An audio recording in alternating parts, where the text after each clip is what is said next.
অৰাম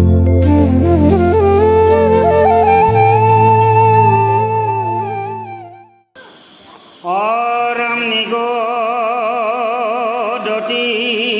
সুতো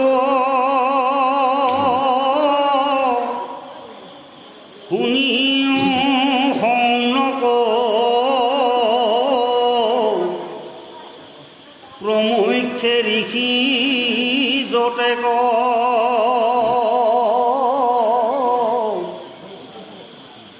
বাহয় স্কন্ধৰ যিটো তাপৰ্য শুনিও তাক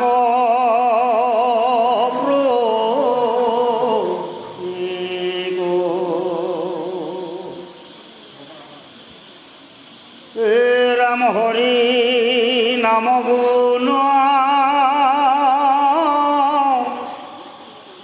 শ্ৰৱণ কীৰ্তন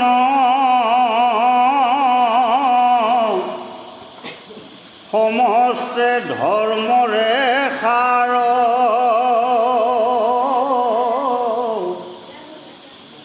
বাহু স্কন্ধ মিলি তাক থাকে প্ৰতিপাদ্য শুনা ফলস্তুতি তাৰ কৃষ্ণ গুৰুমতী বাক্যত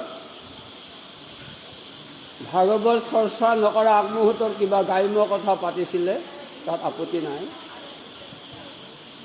ভাগৱত চৰ্চা কৰাৰ সময়ত কোনো কাৰণতে গ্ৰাম্য কথা আলোচনা কৰিব নোৱাৰিব বুলি মহাপুৰুষ শংকৰদেৱে উল্লেখ কৰিল।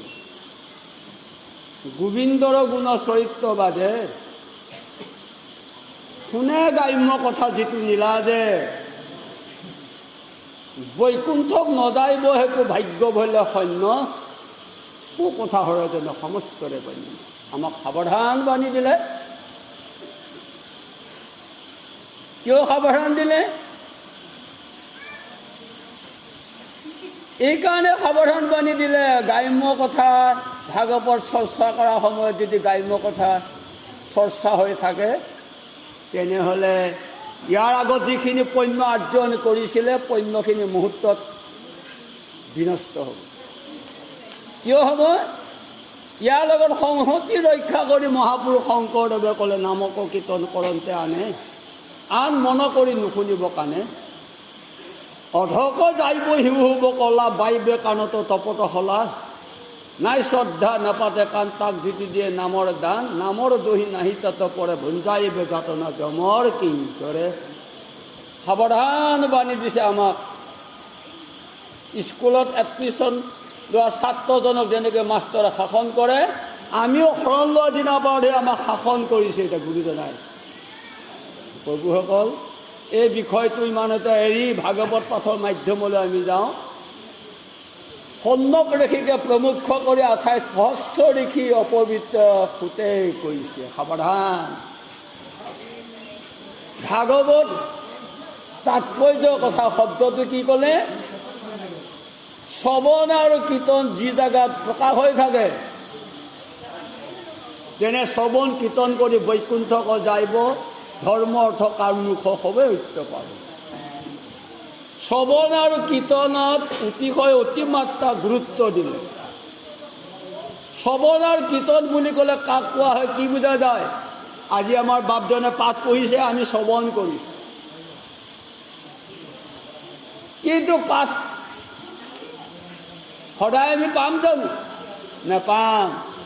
সদায়তো শ্ৰৱণ কৰিবলৈ দিলে, শ্ৰৱণ কীৰ্তন সদায় কৰিবলৈ দিলে। কংতা থাকিলে শুনিবলৈ দিছে, শুনংতা থাকিলে ক'বলৈ দিছে। কংতাও নাই শুনংতাও নাই তেনে আপুনি নিজে কীৰ্তন কৰি নিজে শুনিব। এইকাৰণে এইটোত অতিশয় অতিমাত্ৰা গুৰুত্ব দিলে। শুনে বা ভনে, মনে বা চুমৰে, পৰে বা পিছলে, সৰ্পে বা দংশে, জ্বৰে তাপপীয়া কৰে এতেকতিৰ নাম লৈ জমৰ জাত নাটৰে। কোনোবাই কীৰ্তন কৰিছে আপুনি সুমন কৰক, কীৰ্তন কৰিবলৈ অপাৰক। তেনেহ'লে অকণমান যেনে মহাপুৰুষ মাধৱদেৱে ঘোষাত উল্লেখ কৰিলে ৰামকৃষ্ণ নাম ধৰ্ম অনুপাম হৃদয় যিটো সোমৰে, যত মহাপাপ নাম অপৰাধ হবে মুখী মূৰ কৰি। বহু ঔষধ খাবলৈ নালাগে, এপালি ঔষধে কিন্তু বহু ৰোগ, বহু বেমাৰ দূৰ কৰি দিব। এইকাৰণে ই মহা ঔষধ বুলি কৈছে।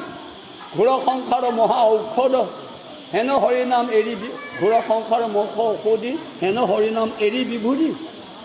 লোভিব মুকুতি কোনো উপায়, মিছাতে পণ্ডিতে ফুৰে বোলায়। ঘোৰৰ সংসাৰ সাগৰখনৰ পৰা যদি পাৰ হ'বলৈ বিচাৰিছে, তেনেহ'লে নামক আশ্ৰয় কৰিব লাগে। নামক আশ্ৰয় কৰিলেই নহ'ব, নামৰ আগগুৰি মাৰি ল'ব লাগে। একেৰা মই একে নামত জানিবা সমলি, মহা মহা মহন্তেও নাপাওঁতেও বুলি। যে মহা মহা মহন্ত হ'লেও নহ'ব, নামৰ আগগুৰি মাৰি ল'ব লাগিব। নামৰ আগগুৰি মাৰিব লগা হ'লে মহাপুৰুষ মাধৱদেৱে যোগ দিলে যে পৰম ঈশ্বৰদেৱ কৃষ্ণক নাপাই লাগ, তপ জপ জাগ যজ্ঞ দানে, একান্ত ভকতৰ পদৰ্ণ শুদ্ধচিতে অভিষেক নকৰে। মানে যে নামৰ আগগুৰি মাৰিব লগা হ'লে তেনেহ'লে একান্ত ভকতক আশ্ৰয় কৰিব লাগে। যে যেনে শৰণৰ লাষ্টত ক'লে কৃষ্ণক পাইবা দাদা ভকতেহে পন্থ, এই মানে কহে গীতা ভাগৱত গ্ৰন্থ। কৃষ্ণ পোৱাৰ পথ হ'ল ভকত, ভকত দৰ্শন কৰিব লাগিব বুলি দশমী স্কন্ধত,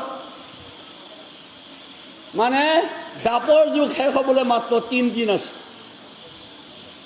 কৃষ্ণ অৰ্জুনে কৈছে, অৰ্জুন সত্য ত্ৰেতা দাপৰ 3টা যুগত মোক বিদ্যমান পাইছিলি, কলি যুগত মোক বিদ্যমান নাপাব। তেনে কি কৰিলে ভাল হ'ব? কলি যুগত মই ভকতৰ লগত সন্নিবিষ্ট হৈ যাম, ভকত দৰ্শন কৰিলে মোক পাব। কিন্তু ভকত দৰ্শন নকৰাকৈ পাহাৰে ভৈয়ামে নগৰে চহৰে বিচাৰি ফুৰিলে কিন্তু মোক নাপাব। এইকাৰণে অতি মাত্ৰা গুৰুত্ব দিলে দেৱ তীৰ্থত কৰি ভকতকে বৰ, ভকতক বুজিলে গুচে কৰ্ম জ্বৰ। সন্তৰ হিয়াত হৰি সদায় প্ৰৱতন্ত, এতেকে গংগাতকৈ ভকত শ্ৰেষ্ঠ। গংগা গয়া কাশীৰ বৃন্দাবন যাব নালাগে যদি ভকতক দৰ্শন কৰিছে। আজি এখন হ'ল তীৰ্থ, এখন মহান তীৰ্থ বুলি কৈছে। এইখন তীৰ্থত যদি অনাসংখ্য এজনো আহি সেৱা ধৰিছে, তেওঁ আজি দিনটো জন্ম লোৱা সাৰ্থক হ'ল বুলি মহাপুৰুষ মাধৱদেৱে লিখিলে। সেইকে দিনক ভাই দুদিনীয়া মানিবে ঘাৰ চন্ন নহয় 2 দিন। হৰি কথা অমৃতক সমকল আলাপৰ ৰাখে, যিটো দিন হয় বিহীন। খাবলৈ নোপোৱা দিনা 2 দিন বুলি কোৱা নাই, দাউৰ হোৱা দিনা 2 দিন বুলি কোৱা নাই, ভকত দৰ্শন নোপোৱা দিনা 2 দিন।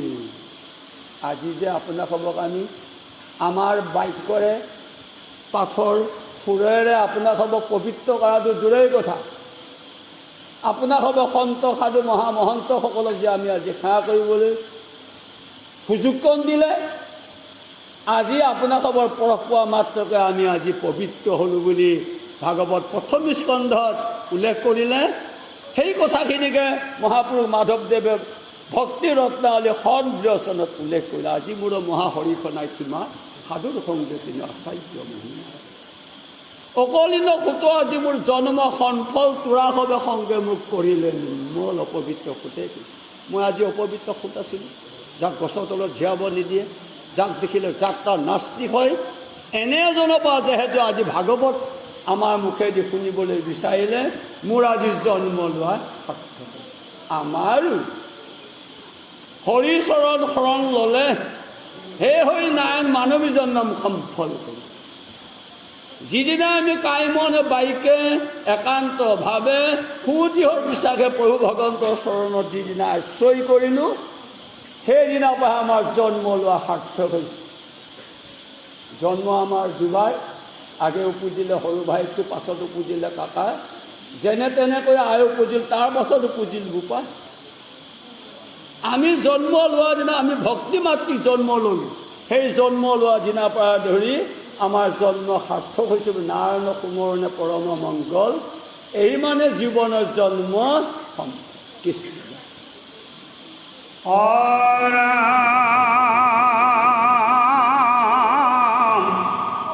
পৰে বা পিছলে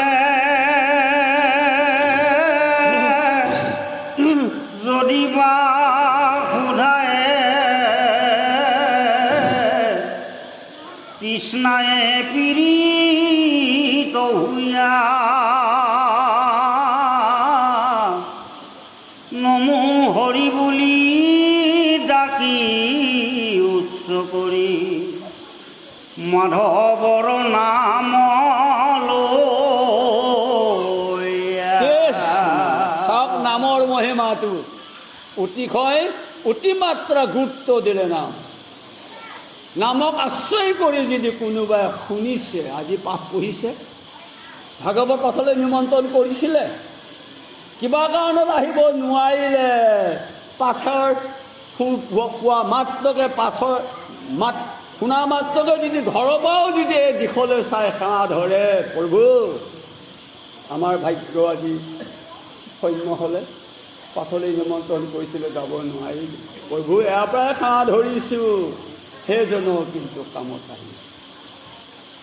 কাৰণ তেওঁ সুমৰণ কৰিলে, শুনে বা ভনে মনে বা সুমৰণ বোলে, মনত যদি সুমৰণ কৰে, যেনে ভাগৱত ২য় স্কন্ধত বোলে, নুগুচে হৰি গীত দিন ৰাতি জগতক কৰে পবিত্ৰ আতি। এজন মহাজনৰ ঘৰত যেতিয়া এটা কামলা যেতিয়া বনবস্ত হোৱা দিনাৰ পৰা ধৰি মহাজনৰ ঘৰত যেতিয়া বৰ্তি থাকিব, মহাজনৰ নীতি নিৰ্দেশনা পালন কৰি যেতিয়া বৰ্তি থাকে, মাহটো পূৰ হ'বলৈ ৩ দিন আছেই, গোপা ভণ্টি তুমি এফালে আহা, বোলে মহাজন কিয় মাতো, গোপা তুমিতো বনবস্ত কৰা দিনাই কৈছে মই আপোনাৰ তাত চাকৰ থাকিম, মোৰ মা দেউতা কিন্তু কোনো কাৰণতে লঘোণ থাকিব নোৱাৰে, আপুনি মোক দৰমহা দিব লাগিব। বোলে আজি তুমি টকা ৬,০০০ দিছোঁ, তুমি দি থৈ আহাগৈ। মহাজন মোৰতো ৩ দিন বাকী আছে, ৩ দিন থাকিলেও নহ'ব, যোৱা তুমি তোমাৰ জইন কৰা দিনাৰ পৰা ধৰি তুমি মোৰ নীতি নিৰ্দেশনা মানি আছা, আৰু মোৰ অগোচৰে তুমি ক'ত তাচ খেলিবলৈ মোৰ হাকডাল মানিছা, তোমাৰ প্ৰতি মোৰ মৰমো পুঁজি তুমি টকাটো দি থৈ আহা, এখন চাৰ্কিল এয়া টকা দিলে যোৱা। আগতীয়াকৈ পঠাই দিলে। আমাৰ কাইমন বাইকে একান্তভাৱে সুদৃঢ় বিশ্বাস শৰণ গ্ৰহণ কৰা দিনাৰ পৰা আমি ডিউটি কৰিব লাগিব। কি ডিউটি কৰিব লাগিব?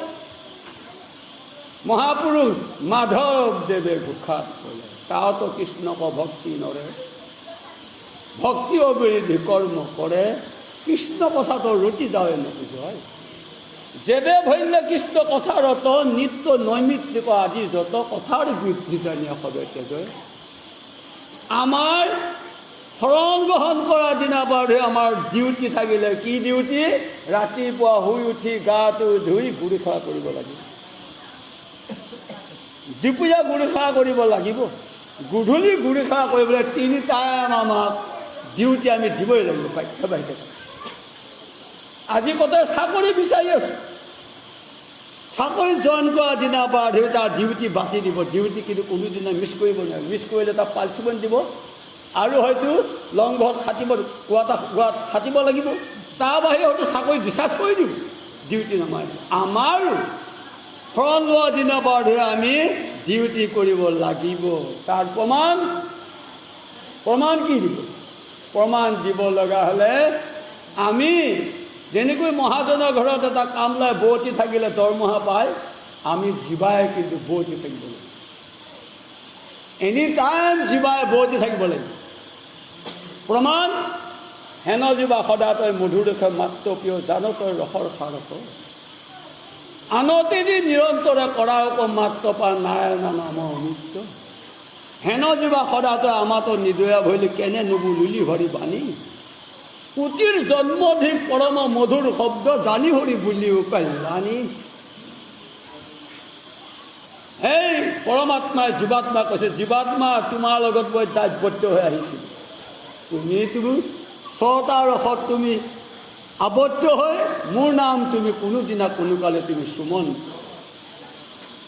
এই বুলি পৰমাত্মাই জীৱাত্মাক কৈছে, হে জীৱা, হেন জীৱা সদাতে মধুৰ ৰসত মাত্ৰ ৰূপ ৰস গন্ধ শব্দ স্পৰ্শ ছটা ৰসত তুমি আবদ্ধ হৈ মোৰ নাম তুমি কোনোদিনাই নল'বা। যি নাৰায়ণ নাৰায়ণৰ শব্দটো উচ্চাৰণ কৰা মাত্ৰকে অজামিলে 8টা পাপৰ পৰা পৰিত্ৰাণ পালে। তুমি এদিনও যদি নাম ল'লে হয়। এইকাৰণে আজি আমাক কি কৈছে, হিয়াৰ মাজে মায়া সোমাই ভক্তি কৰে ভুল মন কি বোলবি। আমাৰ হিয়াৰ মাজত মায়া প্ৰৱেশ কৰি আছে। কি মায়া? প্ৰথমে গুৰুক কৰোঁ নমস্কাৰ, সিয়ে দিলা চৰণত, যাৰ উপদেশে জ্ঞান প্ৰকাশিলে গুচিলা অবিদ্যা যত। আমাৰ অবিদ্যা কোনখিনি? অবিদ্যাখিনি দেহ মন অহংকাৰ, এইখিনি হ'ল অবিদ্যা। এই অবিদ্যাখিনি আমি আঁতৰাই ল'ব লাগিব। এইটো গিলাচত কি দেখিছে? পানীখিনি ভৰ্তি হৈ আছে। পানীখিনি অহাই নোলোৱাকৈ গাখীৰ দিলে থাকিবনে বাৰু? অপচয় কৰা হয়। ঠিক তেনেকৈ আমাৰো হৃদয়ত যিখিনি আমাৰ কপট ভাৱ আছে, কপট ভাৱখিনি কিন্তু আঁতৰাই ল'ব লাগিব। ঈশ্বৰ কৃষ্ণক প্ৰত্যেক সততা পাই নাপায় জানা তাংক অবিদ্যা নুগুচিলে কৃষ্ণক নাপায় জানা কণ্ঠলগ্ন বস্তু সাক্ষাৎ। এই অবিদ্যা দেহ মন অহংকাৰ, এই অহংকাৰকেইটা আমি আঁতৰাই ল'ব লাগিব। যেনে শম্ভুকে লোহাৰক টানে,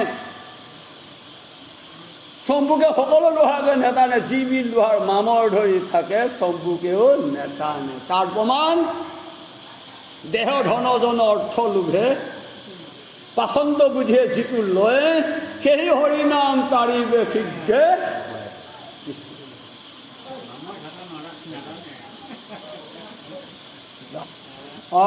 ৰাম এতে কতে তাৰ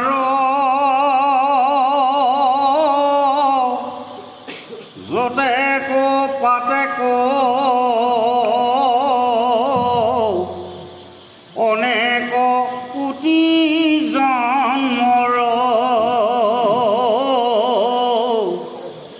তাতে লাগে জুই পুৰি ভস্ম হুই, মহাশুদ্ধ হুয়ে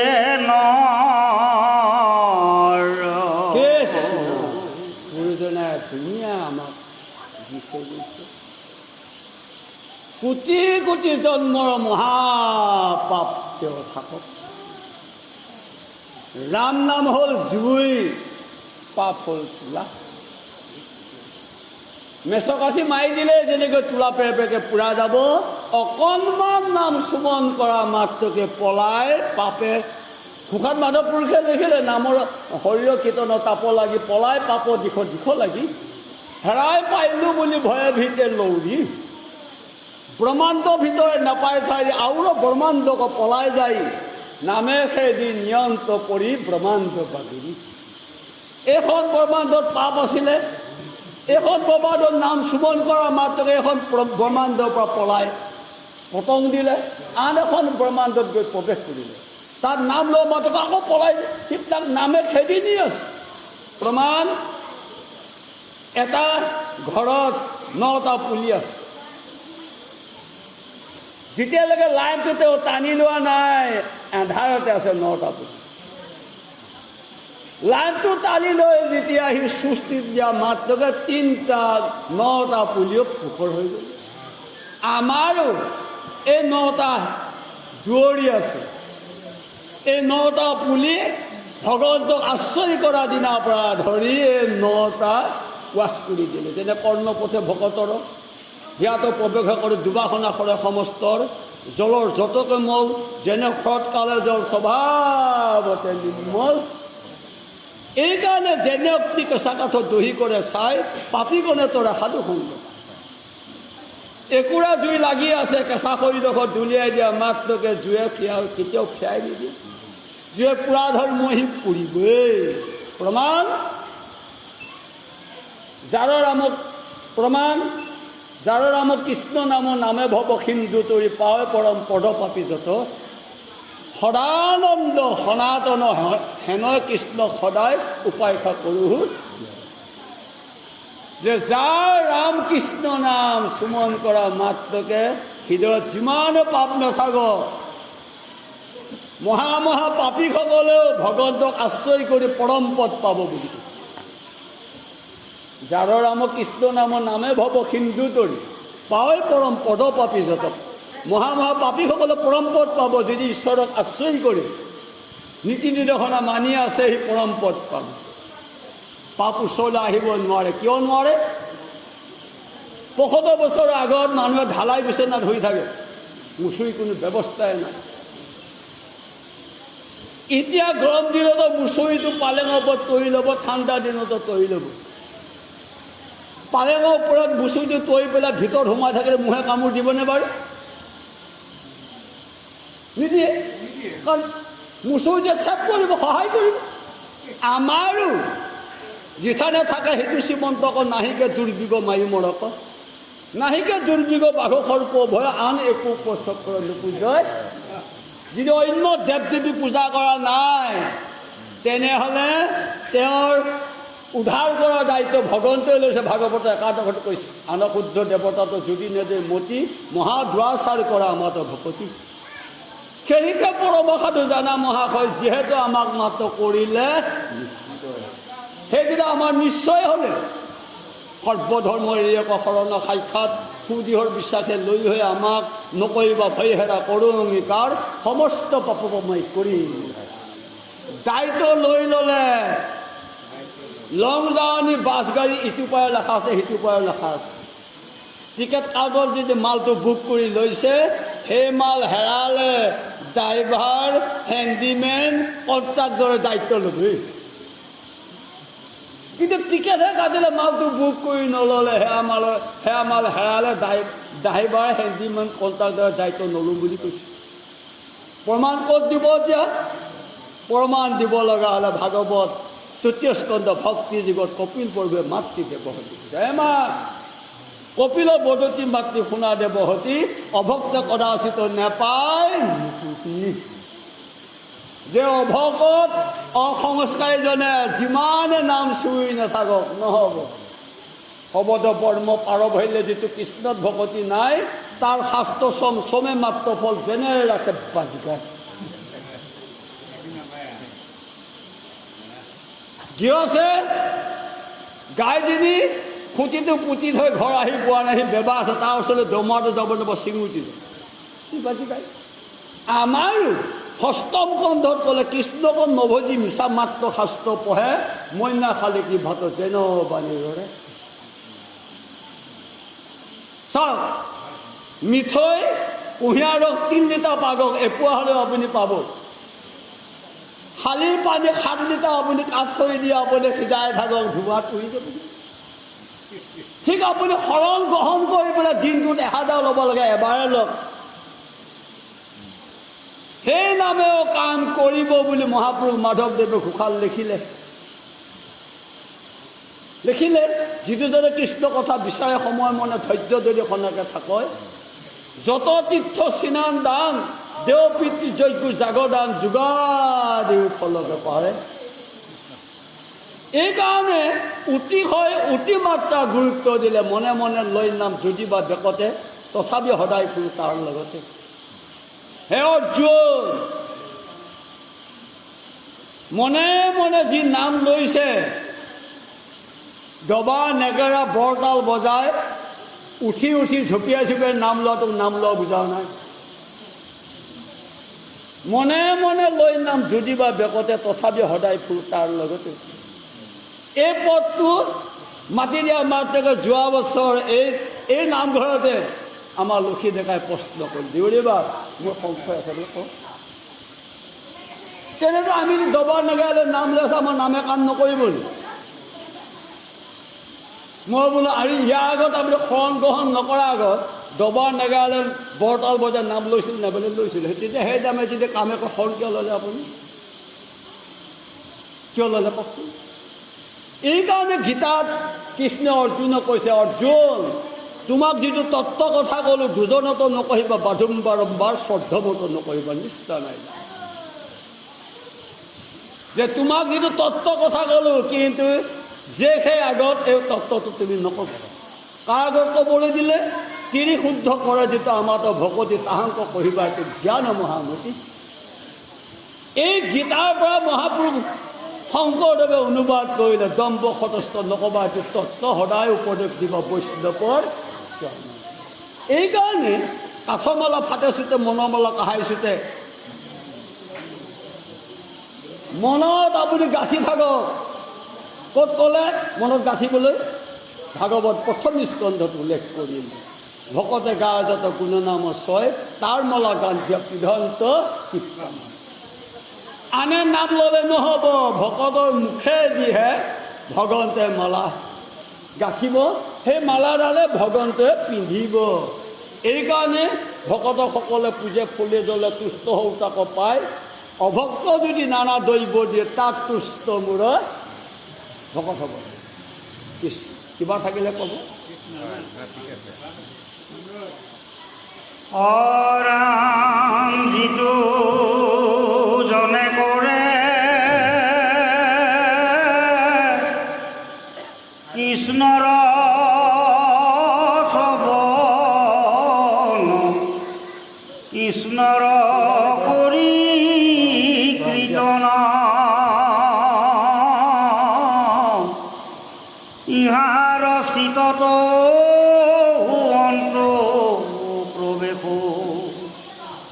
ভগৱন্ত নাৰায়ণ।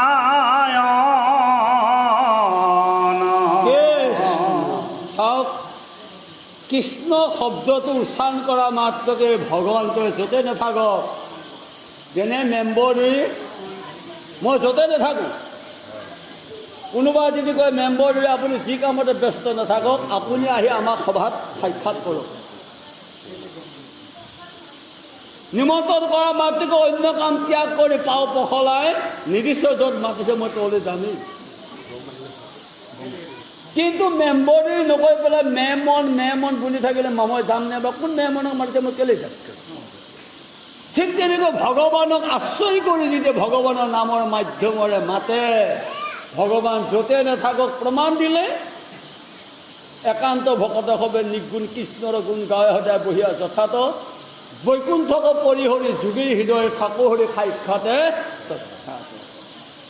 হে নাৰদ, মহা যোগীসকলে যদি যুগৰ বলত মোক বান্ধি ৰাখিব বিচাৰি মই নাথাকিম কি? মহাযোগীজনে পৰমক চিন্তে যদি মুখে হৰি নাম নলয়, সিও হইব ভস্ত সংসাৰত পৰে চাৰি বেদেহে নকয়। মহাযোগীসকলে নহ'ব, সেইকাৰণে মোক নিশ্চয় কৰা নাই, নিশ্চয় কৰা নাই। ভাগৱতৰ একাদশত ক'লে, জগতৰ ধৰ্ম কৰ্ম কৰোঁ সকলে মোক আত্মা বুলি যিটো জানে যুগ বুলি, তথাপি পবিত্ৰতাৰ নহিত অনুচিত, নেৰেই মৃত্যুৰ ভয় জ্ঞানী কৰ্মী কদাচিত। দেউধৱ, পৃথিৱীত যিমান ধৰ্ম আছে, যি কৰ্ম কৰিলে ধৰ্ম হয় বুলি ভাবাহে সমস্তখিনি ধৰ্ম কৰ্মও কৰক, নোৱাৰিব। তথাপি পবিত্ৰতাৰ নহিত অনুচিত, অথচ বোলে মন প্ৰাণ চিত পবিত্ৰ হ'ব নোৱাৰে। কিয় নোৱাৰিব? মহাপুৰুষ মাধৱদেৱে উল্লেখ কৰিলে, সাধু সংগ অনুসৰা শ্ৰৱণ কীৰ্তন কৰা পৰিহৰা পালন। নাম ল'লেও নহ'ব, নাম লোৱা দিনাৰ পৰা ধৰি সাধুক আশ্ৰয় কৰিব। আনে কিনা দেখা পাই মই দাখন কিনিলে নহ'ব। দাখন কিনি নাওটো খুৱাই সি মাটিত যদি পেলাই থৈ দিয়ে, ব্যৱহাৰ নকৰে, মামৰ ধৰিবই। আমাৰো আনে লোৱা দেখা পাই মই শৰণ ল'লে নহ'ব। শৰণ লোৱা দিনা বাদে শৰণটো কিন্তু উজ্বলাই থাকিব লগা হ'লে আপুনি সাধু সংগ অনুসৰণ কৰিব। তাৰ বাহিৰে ডিউটি থাকিবই লাগিব, ৰাতিপুৱা দুপৰীয়া গধূলি। এইখিনি যদি কৰি আছে, তেনেহ'লে ভগৱন্তই ভাগৱতৰ একাদশত ক'লে, হে উদ্ধৱ, বান্ধিলে আমাকো পাওঁতো প্ৰেমৰ জৰি, জানা নাই উত্তম ভক্ত তাংক হৰি, তাৰ সংগ পাইলে হ'ব জগতে মুকুট নেদেখিবা সখী, এইটো কথা আনে হয়তো ভাবিব পাৰে জুলুঙাতলৈ সদায় নামে পাতে ভাগৱত পাঠত গৈ থাকে, এইটো দৈত্য এইটো ভাবিব পাৰে। উদ্ধৱ, সেইজন ভকত মোৰ পাৰত বিষ কৰি গ'ল, মই তেওঁৰ পাৰত বিষ কৰি গ'লোঁ। এয়া শংকৰী গীতাত কৃষ্ণ অৰ্জুনক কৈছে, অৰ্জুন ভকতিত আনন্দ আকল হৃদয়ত হৃদয়ত গৈলো জানা আপুনি বিক্ৰয়, যে ভক্তিত আনন্দ হৈ যিজনে মোক বিচাৰি থাকে, মই সেইজনত বিক্ৰয় গ'লোঁ। ধন টকা পইচাই কিনিব নোৱাৰে, ধন টকা পইচাই যদি ভগৱানক কিনিব পৰা হয়তো দুৰ্যোধনে কিনি পেলাই কেতিয়াবা তালা লগাই থৈ দিলে গুদাম ভৰা, টকাই কিনিব নোৱাৰিব। কিহৰ কিনিব লাগিব? মন বুদ্ধি চিত নিৰ্দেশিলে যায়, মনটো বুদ্ধিটো চিতটো ভগৱন্তক দিব লাগিব। প্ৰমাণ, কদম্ব ঋষিয়ে কপিল প্ৰভু জন্ম হোৱা মুহূৰ্তত কদম্ব ঋষিয়ে তীৰ্থলৈ যাব ওলাইছে, আজ্ঞা বিচাৰিছে। কপিল প্ৰভুৱে পিতৃক কি বুলি ক'লে, আপোনাৰ গৃহতে আপুনি ভগৱানৰ জন্মালে, আপুনি তীৰ্থ স্নান কৰিবলৈ যাব নালাগে। অথচ যেতিয়া যাব বিচাৰিছে মই বাধা নিদিওঁ, কিন্তু মোতে মনটো চিতটো বাক্যটো কিন্তু সদায় দিব লাগে। এইকাৰণে ভাগৱত একাদশত ক'লে, কিন্তু হয়তো নাথাকিবা কহিলোঁ প্ৰকৃতি, মূত চিত দিয়া ফুৰা পৃথিৱী পৰ্যতি। তুমি ইয়াত নাথাকিব দ্বাৰকাত, মই যোৱাৰ পাছত দ্বাৰকাখন ৰখাতলৈ যাব, তুমি মনটো চিতটো বাক্যটো দি পৃথিৱীত পৰ্যতি ফুৰা, তোমাক কোনো কাঁইতে নিবিন্ধে। যেনেকৈ ভৰিৰ চেণ্ডেল থাকিলে কাঁইতে বিন্ধিব জানো? নিবিন্ধে। আমাৰো ভগৱানৰ নাম ল'লে কাঁইত ওচৰলৈ আহিব নোৱাৰে। যেনে ভাগৱত প্ৰথম স্কন্ধত উল্লেখ কৰিম, কৃষ্ণত অৰ্পিয়া আমি কৰোঁ কৰ্ম যত, তাত নানা বিঘিনি আছিল জানিলোঁ মনত। 28 সহস্ৰ ঋষিয়ে অপবিত্ৰ সুতক প্ৰশ্ন কৰিছে, আমি কৃষ্ণত অৰ্পণা কৰিয়ে কৰ্ম কৰিছিলোঁ, কিন্তু বিঘিনি পৰাটো আমি ৰেহাই নাপালোঁ। এই বিঘিনি শব্দটো মহাপুৰুষ মাধৱদেৱে ঘোষালে অনুবাদ কৰিলে। যিটোজনে শুদ্ধভাৱে হৰিত শৰণলৈ হৰিক সহিত বুলি আছে, হৰিৰ কৃপাতে বিঘ্নি মন্দত ভৰি দিয়া হৰি গুণগায়ন আছে। চাওক, এই পদটো তেওঁ ৰিচাৰ্চ কৰি দিলে। শুদ্ধভাৱে শৰণ যেতিয়া গ্ৰহণ কৰিব, বিঘিনি মুণ্ড মানে মাথাত ভৰি দি আনন্দে হৰিগুণ